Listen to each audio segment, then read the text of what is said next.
Oke, terkait dengan faktor-faktor yang mempengaruhi untuk menjadi, seorang wirausahawan, yang pertama tadi ada faktor personal. Faktor personal ini yang utama ya tentunya ya. Jadi, faktor personal itu merupakan faktor yang apa ya, berasal dari internal ya, diri ya. Jadi kalau faktor personal ini, nggak ada, biasanya ya juga susah ya.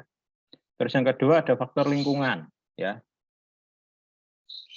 Pertama adanya persaingan dalam kehidupan. Nah, ini juga bisa memacu ya, karena ada kompetitif yang sangat, keras begitu, sehingga memacu untuk, mau tidak mau untuk, harus menghadapi persaingan ya. Terus adanya sumber-sumber yang dapat dimanfaatkan. Ini berkaitan dengan, modal ini ya. Jadi sumber sumber di sini bisa dalam bentuk tabungan modal, warisan, bangunan, di lokasi yang sangat strategis ya. Jadi, ini juga bisa mensupport ya untuk, eee, menjadi wirausaha ya. Yang ketiga mengikuti pelatihan bisnis, jadi mungkin, awalnya ada informasi sehingga ketertarikan atau diajak teman begitu untuk mengikuti pelatihan bisnis, sehingga, di situ membuka wawasan ya. Yang terakhir dari faktor lingkungan di sini adalah adanya kebijakan pemerintah. Nah ini, saat ini sudah, ada ya terkait dengan kemudahan-kemudahan dalam berwirausaha terutama usaha mikro, kecil dan menengah atau UMKM ya. Jadi, kalau Anda mau membuat apa istilahnya, surat izin itu sekarang sudah online ya. SIB, surat izin berusaha itu bisa online ya 5 menit selesai itu. Sehingga muncul, nomor izin berusaha. Ya, nah itu secara online kita bisa daftar ya dan, tentunya sudah ter-record gitu ya. Jadi, sudah adanya sistem yang sangat mudah. 5 menit bisa selesai dengan aplikasi itu, terkait dengan izin ya. Terus juga kemudahan-kemudahan terkait kredit ya, kredit UMKM juga sudah banyak ya, yang resmi ya, yang dikelola oleh pemerintah ya. Dan juga bimbingan atau konseling ya, dari dinas-dinas, koperasi dan UMKM ini juga juga ada ya, kita bisa mengakses ya. Yang ketiga, faktor sosiologi ya, sebagai pemicu bisnis. Di sini adanya relasi dari orang lain ya, adanya tim yang dapat diajak kerjasama, ini juga bisa memacu kita untuk berbisnis, adanya dorongan dari orang tua untuk membuka usaha, ada bantuan dari famili, terus adanya pengalaman dalam dunia bisnis sebelumnya. Nah, ini juga biasanya menjadi pemicu ya, di, terkait dengan relasi dan juga, support dari orang-orang di sekitar kita gitu ya. Oke, selanjutnya terkait dengan langkah-langkah dalam proses berusaha ya. Ini ada 4 langkah ya. Yang pertama kesiapan mental ya. Menjadi usahawan, tentunya tidak mudah ya. Kita harus itu tadi, kita harus punya, semangat yang tinggi, ulet, mental yang kuat ya, karena tantangannya akan sangat banyak ya. Tidak mungkin kita berusaha hari ini, kita berhasil hari ini. Ya tentunya harus ada proses ya, kadang naik, kadang turun gitu ya. Jadi adanya kesiapan mental, tidak mudah menyerah ya. Terus adanya manajer pelaksana, nah ini, eee, kalau di awal mungkin, dalam usaha yang sangat kecil ya kita sendiri bisa menjadi manajer pelaksananya ya. Adanya komitmen tinggi terhadap bisnis, ini komitmen ini sangat penting ya, bahwa kalau kita mau sukses, ya kita harus komit untuk akan berproses ya dalam kegiatan usaha. Adanya visi. Nah, ini visi sangat penting ya. Jadi apa sih yang akan kita capai ke depannya? Ya, jadi visioner ke depan ya. Jadi dari visi ya misinya apa atau cara yang ditempuh apa untuk mencapai visi tersebut ya. Proses wirausahaan bisa diawali dengan proses imitasi dan duplikasi. Jadi bisa diawali dengan apa ya istilahnya meniru ya, meniru dari bidang-bidang usaha yang sudah ada.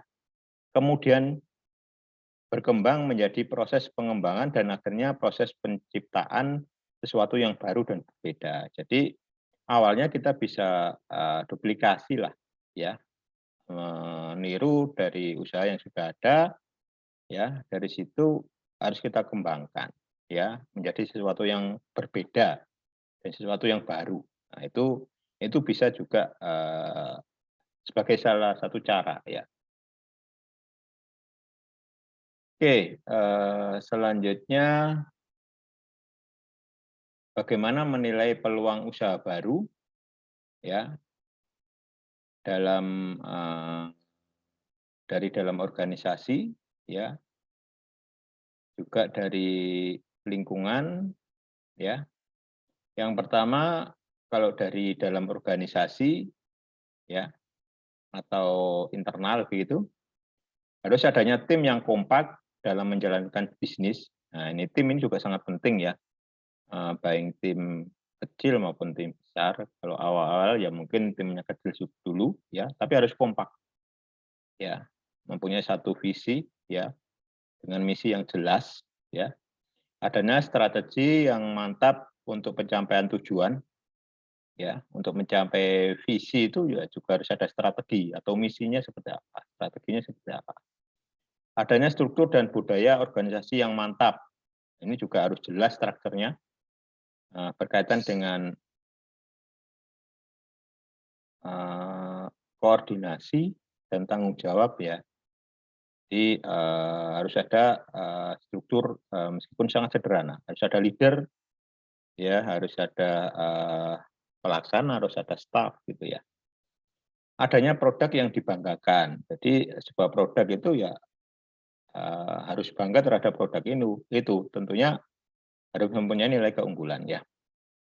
Kalau dari lingkungan adanya persaingan yang menguntungkan. Jadi maksudnya di sini dengan adanya persaingan yang sehat ya diharapkan justru akan menguntungkan dalam bagaimana kita bisa tahu ya kompetitor kita seperti apa sehingga kita harus menjalankan strategi seperti apa gitu ya itu yang disebut persaingan yang menguntungkan ya. Jadi kita bisa melihat pesaing-pesaing kita sampai di mana ya sehingga kita harus melakukan langkah apa sehingga mempunyai produk yang berbeda dan mempunyai nilai lebih ya. Adanya konsumen dan supplier yang kontinu ini juga sangat penting. Kalau berkaitan dengan konsumen ya berkaitan dengan pasar ya. Jadi harus kontinu supaya usaha bisa berjalan. Dan supplier ini berkaitan dengan produksi ya. Jadi harus ada supplier yang juga bisa support secara kontinu ya. Adanya bantuan dari investor, bank ya atau bank yang memberikan kemudahan. Nah, ini baik di awal maupun dalam perkembangannya ya. Jadi harus ada support ya. Yang terakhir kebijakan pemerintah. Kalau kebijakan pemerintah alhamdulillah untuk saat ini juga sudah sangat support, sangat baik untuk berkembangnya pengusaha-pengusaha baru ya terutama UMKM sehingga berkaitan dengan perizinan, berkaitan dengan akses modal ini juga sudah banyak ya yang dipermudah gitu ya. Baik, itu terkait dengan bagaimana menilai peluang usaha baru ya. Ini yang bisa saya sampaikan untuk materi tentang kewirausahaan di bagian 1 ya, bagian 1, 2 insyaallah. Ya. Oke, sebelum kita akhiri untuk materi ini ada yang ditanyakan silahkan. Saya Pak, Ya, silakan. kalau di kewirausahaan kan saya sering dengar itu kata sebentar Pak, entrepreneur dengan intrapreneur kalau nggak salah Pak. Intra. Ya intrapreneur dengan apa? Entrepreneur. Entrepreneur. Entrepreneur. Nah, Ya, entrepreneur tolong itu nggak jelasin? kewirausahaan ya. Terus? Nah, tolong jelasin nggak Pak? Nah, kedua itu bedanya apa dan ada nggak kaitannya dengan kewirausahaan ini? Ya, kalau entrepreneur sendiri kewirausahaan itu sendiri ya. Jadi kalau tadi apa intra? Iya Pak. Jadi entrepreneur sama intrapreneur ya. Ya, jadi saya sudah pernah mendengar istilah itu ya, entrepreneur dan intrapreneur ya. Iya Pak. Oke, kalau intrapreneur itu apa ya istilahnya strategi ya. Jadi kalau intrapreneur itu berkaitan dengan strategi untuk tadi disampaikan bahwa dalam berwirausaha itu kan harus ada inovasi, ya, inovasi untuk bisa apa tadi ada planner, ada inovasi and plan ya, ada apa perencanaan dan inovasi begitu ya. Jadi kalau intrapreneur di sini bagaimana strategi untuk berinovasi, terutama berkaitan dengan ini membaca peluang ya. Jadi membaca peluang yang ada ya, sehingga apa istilahnya bisa mengimplementasikan ya sebuah usaha atau sebuah apa istilahnya kemampuan atau keterampilan bisnis ya, sehingga bisa dikembangkan dalam sebuah organisasi usaha itu. Jadi kalau intra di sini ya tadi berkaitan dengan sebuah strategi ya untuk berinovasi ya dalam ini ya dalam mengembangkan sebuah wirausaha ya dan bagaimana membaca peluang. Nah, jadi apa ya istilahnya kalau inovasi itu kan berasal dari dalam ya.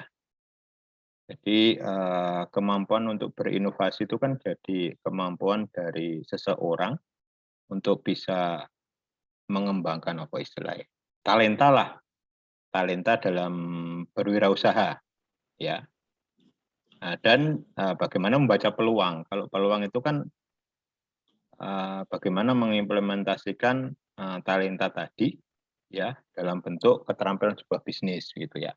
Itu mungkin yang saya pahami terkait dengan intrapreneur. Jadi ya tetap ada hubungannya ya. Jadi intrapreneur itu Iya. sangat-sangat penting untuk bisa apa ya istilahnya mengembangkan entrepreneur itu sendiri. Jadi seperti itu ya. Baik Pak. Bisa menangkap ya? Bisa Pak. Oke, ada yang lain?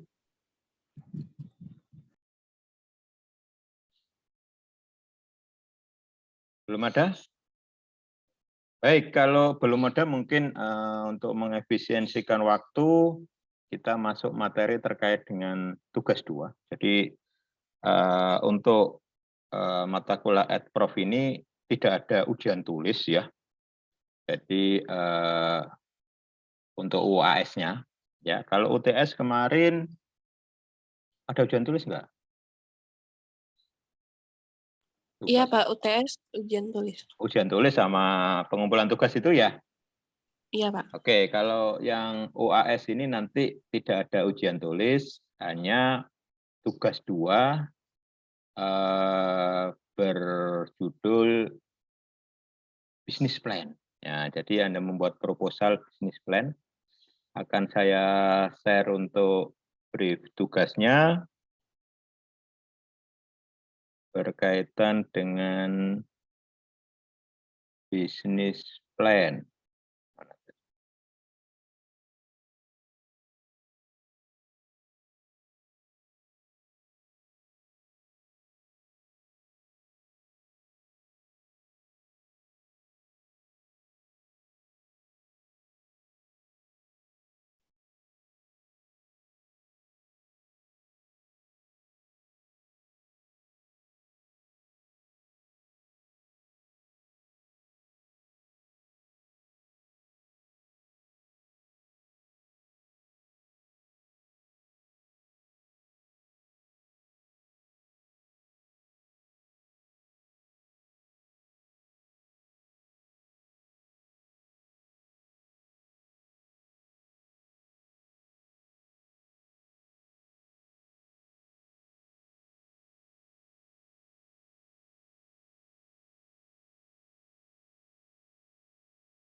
Oke, ini untuk brief tugasnya berkaitan dengan business plan. Sebentar.